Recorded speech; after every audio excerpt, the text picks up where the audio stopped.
بسم اللہ الرحمن الرحیم۔ حکیم ظہور حسین گاؤں کے مشہور حکیم تھے۔ کسی دوسرے ملک سے تعلیم حاصل کر کے حکمت کے پیشے سے منسلک ہوئے۔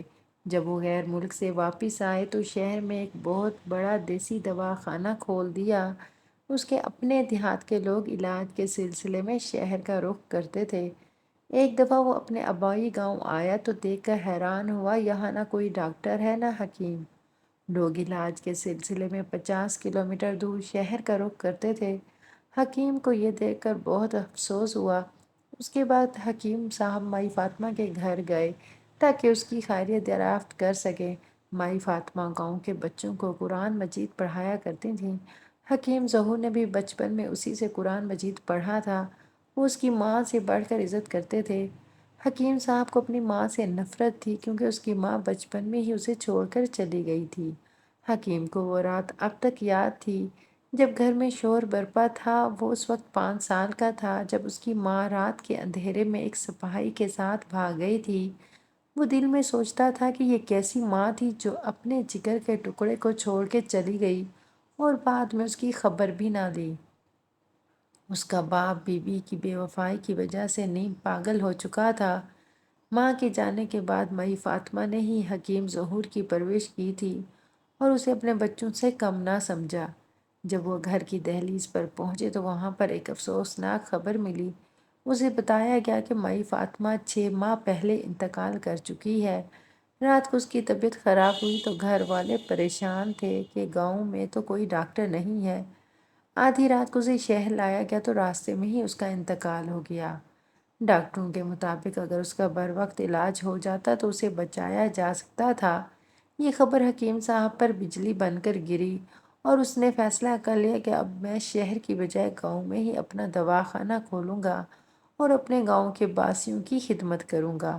گاؤں کے لوگوں نے حکیم کے اس اقدام کو بہت سراہا اور انہیں اس بات کی خوشی ہوئی کہ اب علاج کے سلسلے میں دور دراز شہر کا سفر نہیں کرنا پڑے گا۔ حکیم کے دوستوں نے اسے اس بات سے روکا کہ گاؤں جانے کی غلطی مت کرنا۔ یہاں شہر میں تم اچھے خاصے پیسے کما سکتے ہو جبکہ گاؤں میں لوگ فیس کے پیسے تک نہیں دیتے۔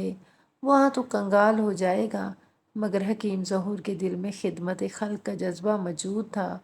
اس نے اپنے دوستوں سے کہا کہ کچھ فیصلے نفع یا نقصان کو دیکھ کر نہیں کیے جاتے۔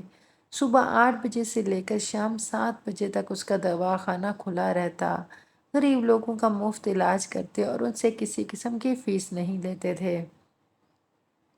کچھ عرصہ بعد حکیم کے دواخانے میں عابدہ نام کی ایک عورت آئی اور پیٹ درد کی شکایت کی۔ حکیم نے اسے 2 دن کی دوائی دی تو وہ واپس چلی گئی، مگر اگلے دن دوبارہ واپس آ گئی اور کہنے لگی، حکیم صاحب پیٹ کا درد میری جان نکال دے گا۔ حکیم صاحب نے دوبارہ دوائی دی مگر اگلی صبح پھر دواخانے آ گئی۔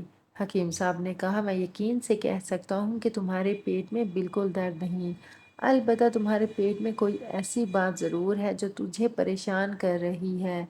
بتاؤ کیا کہنا چاہتی ہو؟ عورت نے کہا کہ شادی کے بعد مجھے اس حقیقت کا پتہ چلا کہ میرا شوہر مردانہ کمزوری کا شکار ہے۔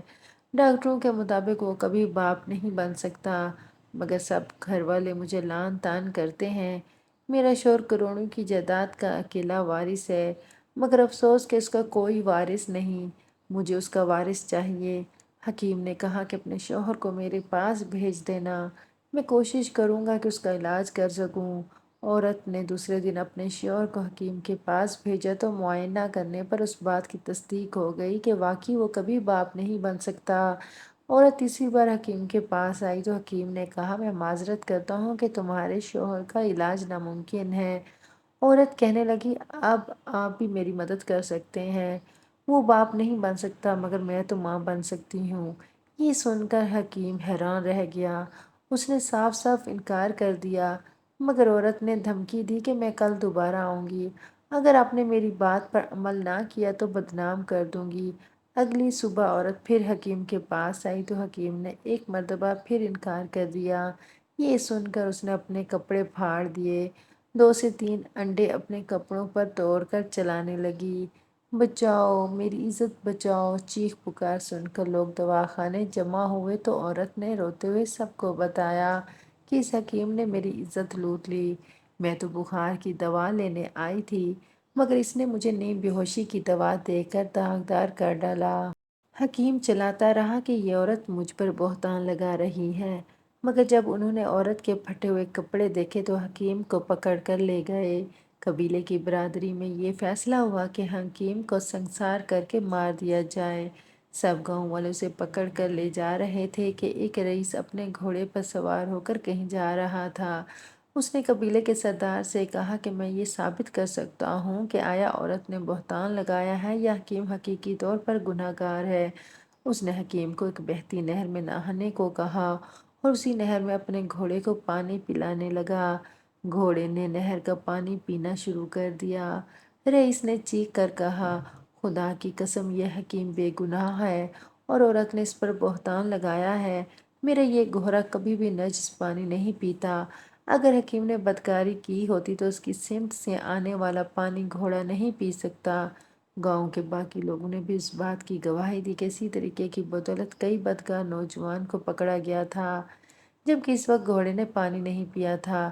مزید یہ کہ عورت کے داغدار کپڑوں کو گرم پانی میں ابالا گیا تو انڈے کی سفیدی ظاہر ہو گئی اور اس کی بددیانتی پکڑی گئی۔